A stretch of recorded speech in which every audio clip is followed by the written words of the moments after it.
Speeding at Z, it's me Z, and welcome to Z's PDEs video number 1, for real now. In the last video, we talked about ordinary differential equations, or ODEs, and how we can solve them. In this video, we'll be talking about how to classify partial differential equations and a really important tool known as the Fourier Series.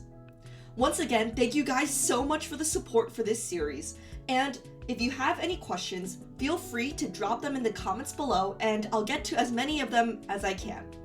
So, let's get started. In the last video, we discussed ordinary differential equations, or ODEs. One example of this could be a mass on a spring, which is of the form md squared x dt squared plus k of x is equal to 0, where x is the position of the mass.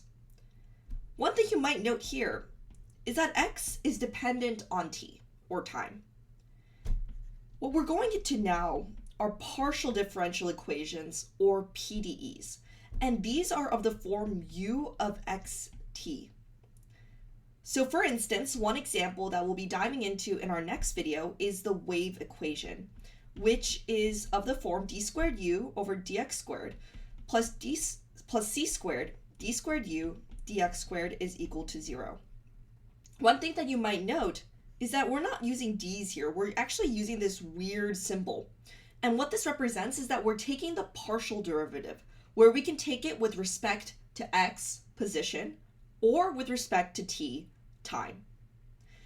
And this wave equation is just one example of a partial differential equation we might encounter. We could also encounter the heat equation, which is of this form.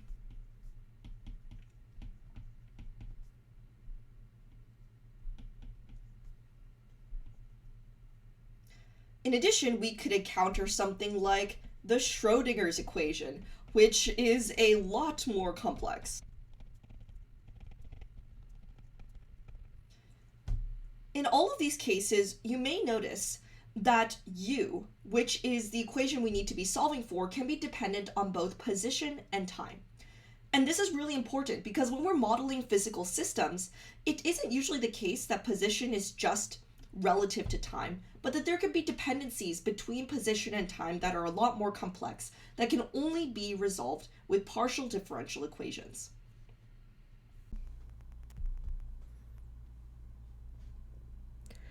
So first, we're going to learn how to classify PDEs.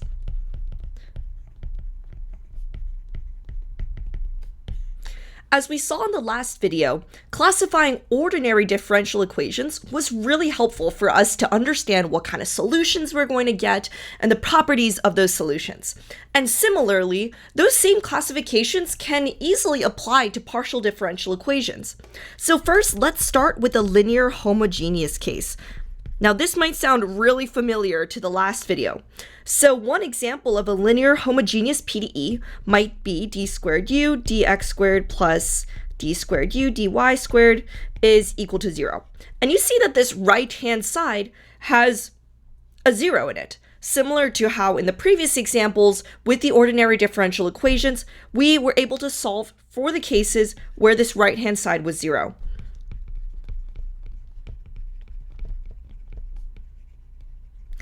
Another example is linear inhomogeneous PDEs. In that case, the right-hand side of the expression would not be 0. In fact, it would be dependent on x and y, these variables that we're solving the partial differential equation for. It could even just be dependent on just x. What this represents is that there is a more complex dependency here on the right side than with the linear case where it was just equal to 0. And finally, we have non-linear. And in these cases, this is where things get really funky. An example of a non-linear PDE could have something like this, for instance. And the reason why this is considered nonlinear is because we have this sine of u term here. U is the solution we're going to be solving for for the partial differential equation. And if it's in this expression here, it's going to be a lot harder to solve. But these classifications aren't just there to identify whether a partial differential equation is easier or harder to solve. In fact, one really cool application of this is the superposition principle. And what this says is that if we apply different linear combinations of solutions, we may or may not get the same answer back. So what do I mean by that, right? So let's say that we apply the PDE to this solution here. So this is our input, C1 times U1 plus C2 times U2. C1 and C2 are constants, and U1 and U2 are known solutions to the partial differential equation.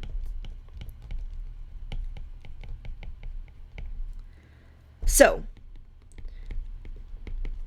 in a linear case, what will we get? Well, more specifically, we can break this down into the linear homogeneous, nonlinear homogeneous, and inhomogeneous cases.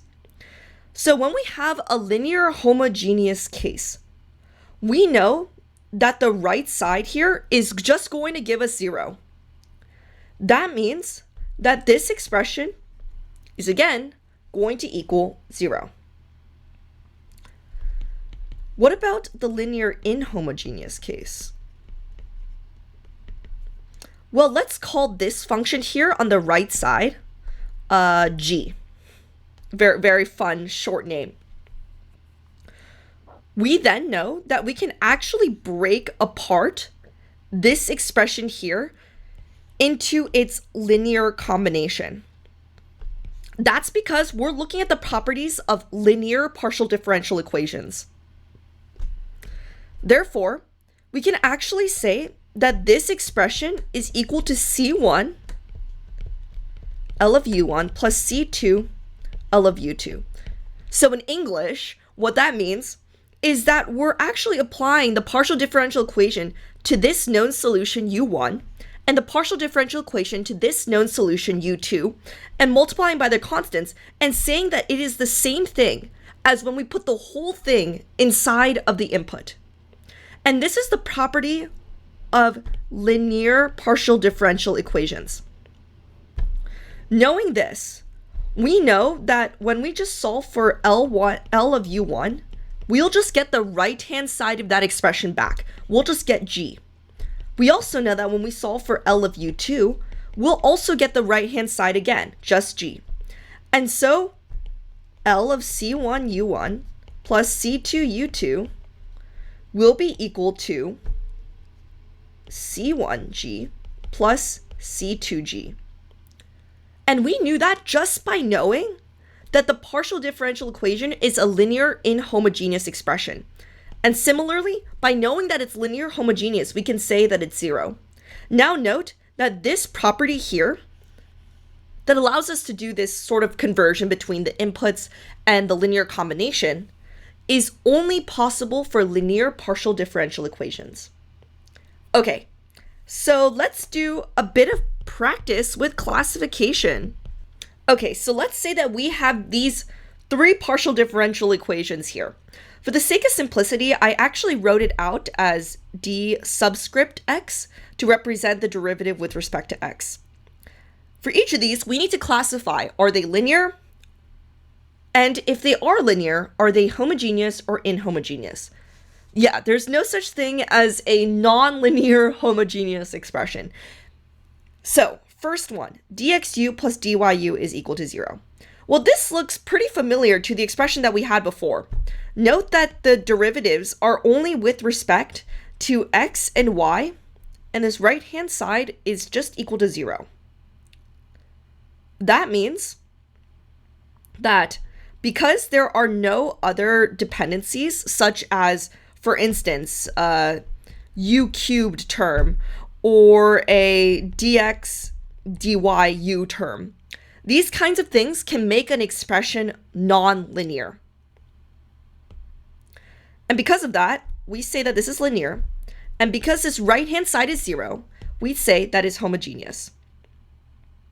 Now this expression here, again, we only have partials with respect to x and y that are applied to u, and we don't have any other weird terms like a u cubed or partial differential equation such as a u cubed.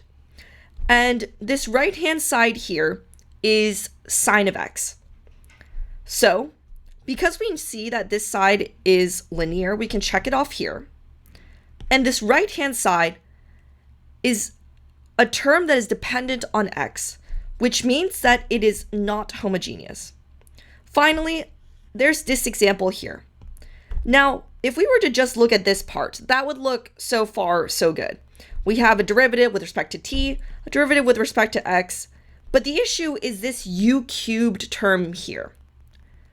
You can probably see why this would cause the superposition principle to not apply. If you were to apply a linear combination like c1 u1 plus c2 u2 and plug that into here,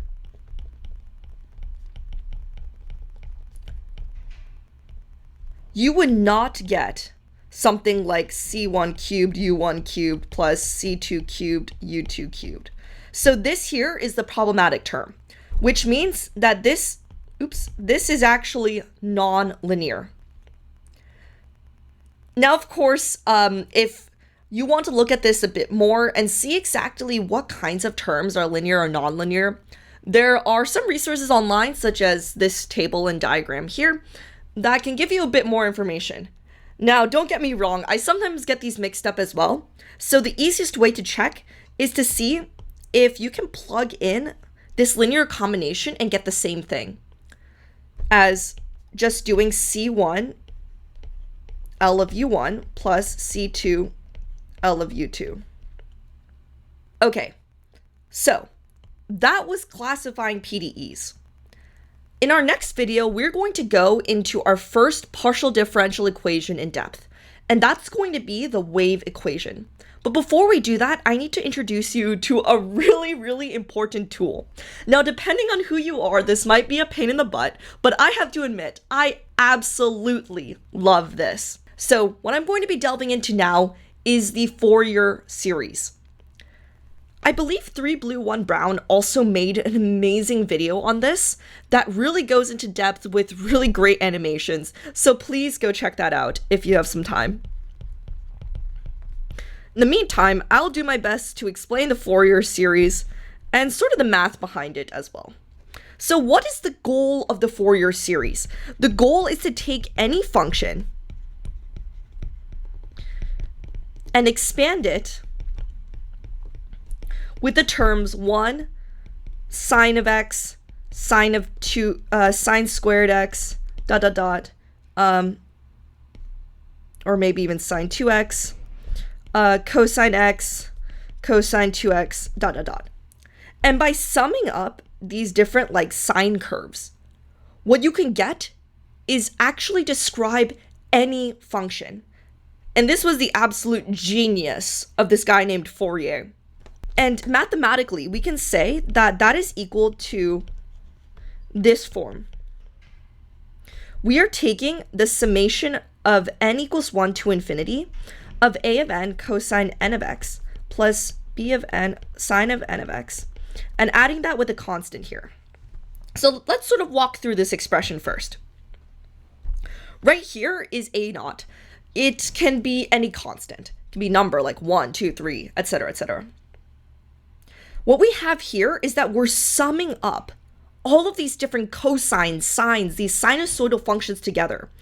And we're adding the cosine and sine terms with a dependency of a of n and b of n.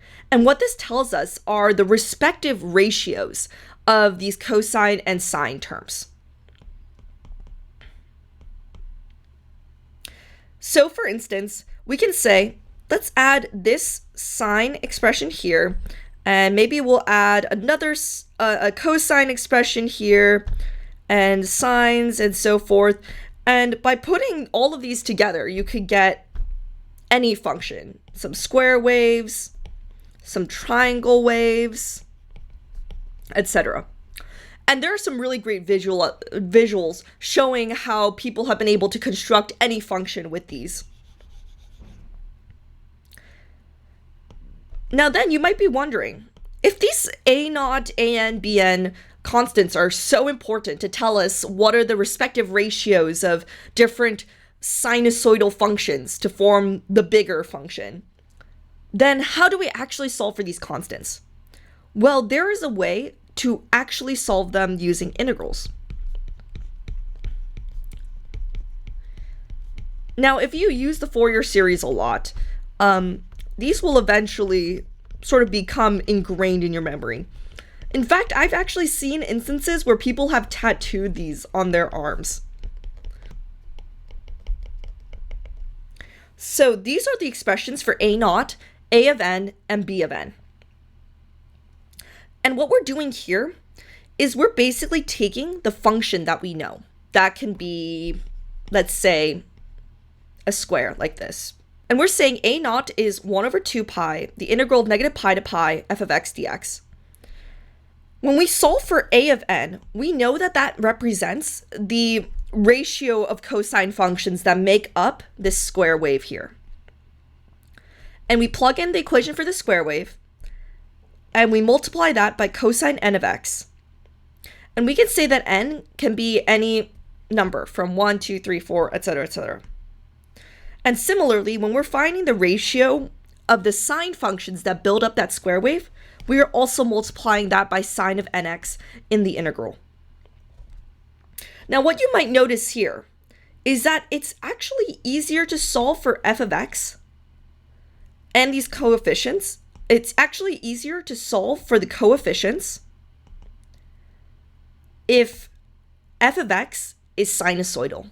If you're trying to describe a function with sinusoidal functions, it's a lot easier to just describe it with a sinusoidal function versus if you were to think of like a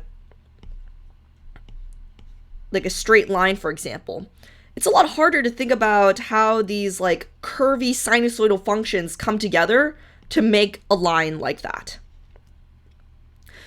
But mathematically, the reason why these coefficients are easier to solve for if f of x is sinusoidal is because of this property known as orthogonality.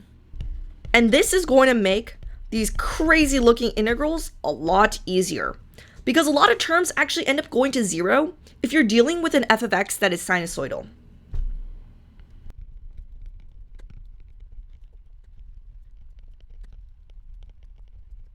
So here are all of the orthogonality relations. Now, this might seem like a lot, but there's actually some really easy patterns here that you can spot. For starters, good news is that a lot of these integrals are equal to 0. Now, you may notice that when you have a cosine multiplied by a cosine, or a sine multiplied by a sine, and m and n are not equal. So let's say we have cosine, the integral of cosine 2x, cosine 3x dx. Now this looks like a crazy integral, but using this relation, we know that's just equal to 0. That's because m, which is 2, and n, which is 3, are not equal to each other. And so the integral evaluates to 0. And that's the same for the sine function as well.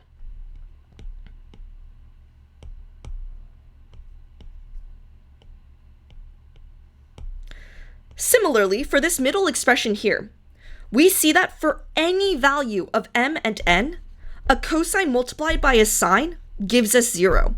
So if we have something like cosine 10,000x times sine 3x dx.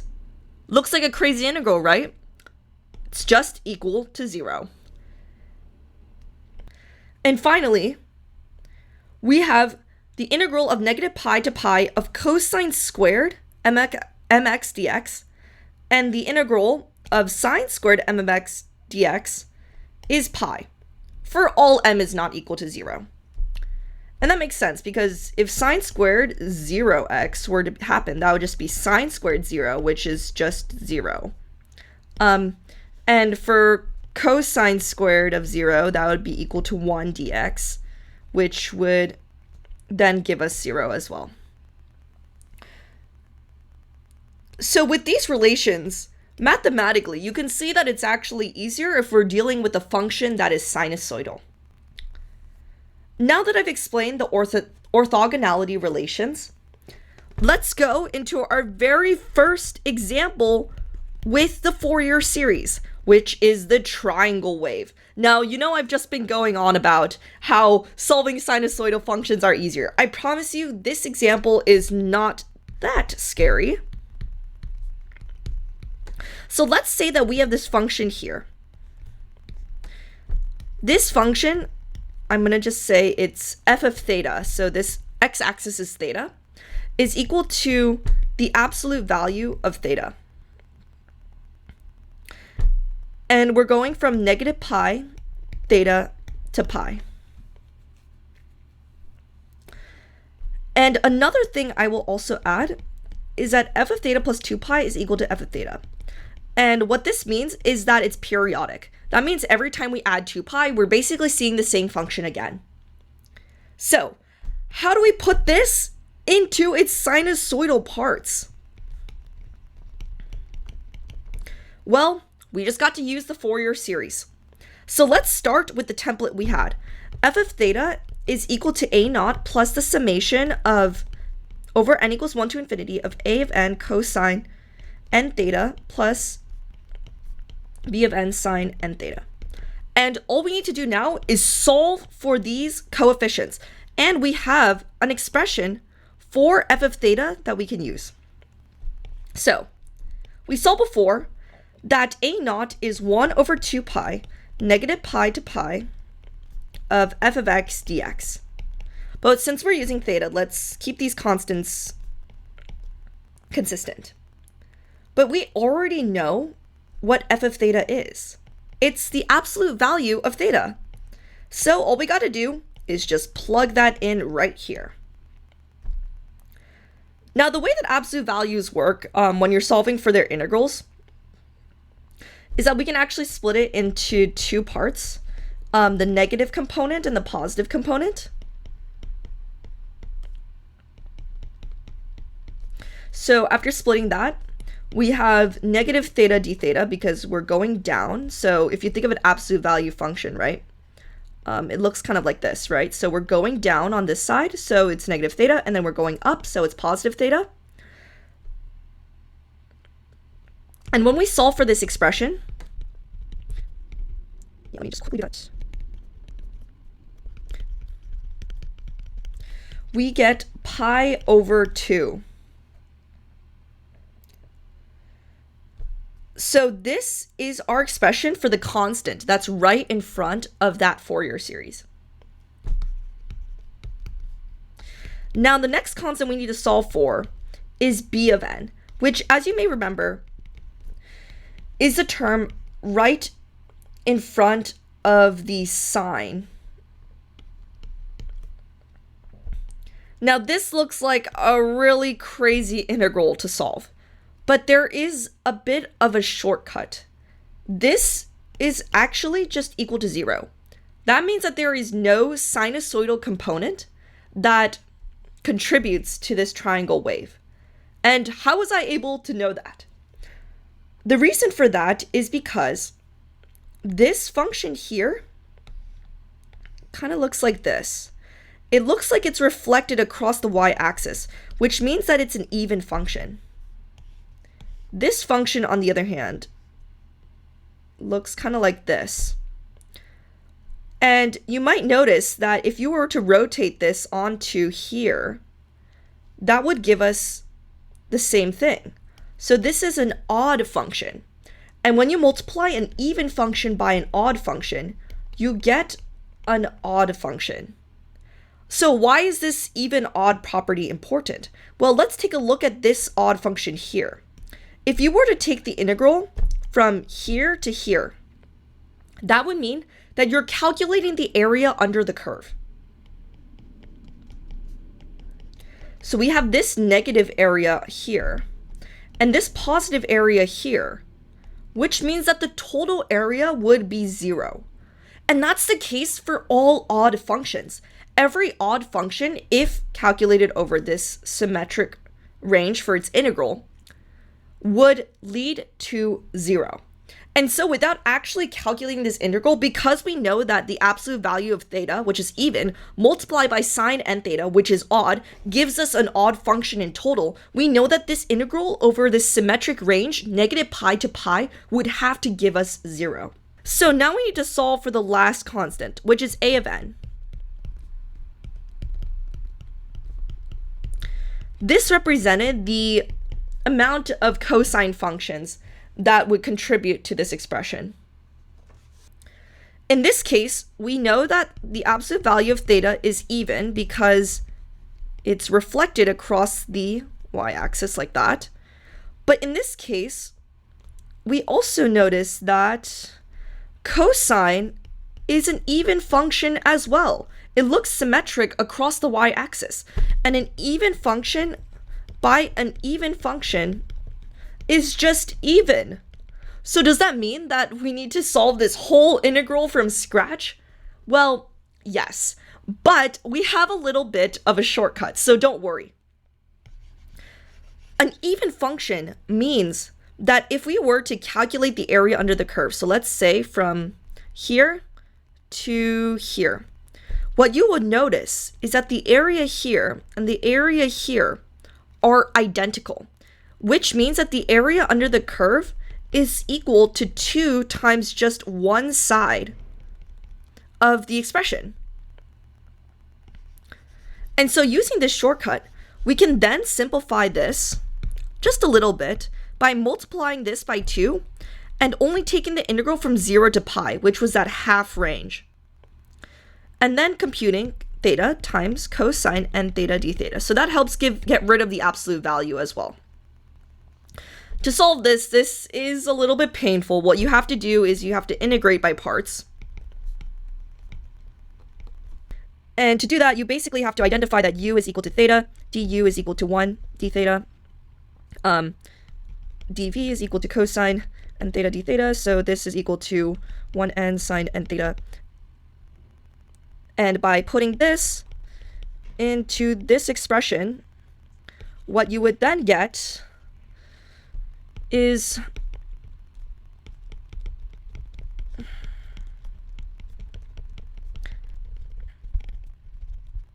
this side here would equal to 0, and we get to 2 over pi times cosine n theta over n squared from 0 to pi. But one way that we can actually simplify this expression, we know that that's equal to 2, this whole thing is equal to 2 over n squared pi cosine n theta from 0 to pi, which is 2 n squared pi cosine n pi minus 1. And we know that when n is equal to 0, we would get cosine of 0 is equal to 1. When n is equal to 1, we would get that cosine pi is equal to negative 1. When n is equal to 2, we would get cosine of 2 pi is equal to 1. And you see this pattern of 1, negative 1, and 1. What this means is that when we have an odd n, we would get a negative 1, and when we get n, we would get positive 1. So that's a bit of a shortcut, and that is what allows us to simplify this expression and remove that sinusoidal term by replacing that by negative 1 to the n. Because if we have negative 1 to the 1, that's negative 1, negative 1 squared is equal to 1, and so forth. So that's just a simplification to make this look a little bit nicer. Now, again, if we were to consider this, we know that when this is equal to 1, 1 minus 1 is equal to 0. So this coefficient would equal 0 if n is even. But then when this is equal to negative 1, we see that this 2 sums together to become negative 2. So this would be negative 4 over pi n squared if n is odd. So this is the constant in front of the cosine. So we can only consider the odd case, which is the non-zero case. So let's take a step back and put everything together. From previous part, we said that a naught was pi over 2. We said that an was equal to negative 4 over pi n squared if n is odd. And we said b of n is equal to 0 because of the properties that we saw with the even and odd functions. So putting it all together, putting these coefficients into the format that we saw for the Fourier series, a naught plus n is equal to 1 to infinity of a of n cosine n theta. We know that b of n is 0, so we can get rid of this term here. And if we plug in a naught as pi over 2 and an as negative 4 pi n squared, negative 4 pi n squared, defining that n must be odd, this whole expression with these coefficients plugged in is the Fourier breakdown of the triangle wave. So what this means is that if you were to add pi over 2 plus sum over every odd number and contribute the amount of cosines corresponding with n with respect to this coefficient, you would actually be able to produce a triangle wave. Now, of course, I didn't want to just let this go without a solid demonstration, so here it is in action. Summing up the different cosine waves together with this coefficient will give us a triangle wave as we sum more and more values of odd n. So this is an absolutely beautiful representation of the power of the Fourier series. Now, this shortcut that I used with the even and odd functions from before can actually be really helpful. In fact, they form the basis for what is known as the half-range expansion, which is an easier version of the Fourier series, knowing the properties of the functions that we're dealing with. For instance, if we have an odd function here, we know that the integral from this symmetric range would just give us 0. And using that property, we can just use this side here on the right, given the symmetry of the function. One hint is that when we saw the expression for the triangle wave as a Fourier transform, you may have noticed that because we set one of the constants equal to 0, our Fourier transform for the triangle wave, which was an even function, only had dependency on cosine. And this is a pattern that we can say for all even functions. For even functions, they are a sum of cosines. So let's write this out mathematically. So when we have an even function, that is, if we have from 0 to pi, the expression is f of x, and then we have f of negative x from negative pi to x to 0. So this is basically mathematically describing the same symmetry that I expressed. The fact that it's reflective over the y-axis. Then we get that the Fourier transform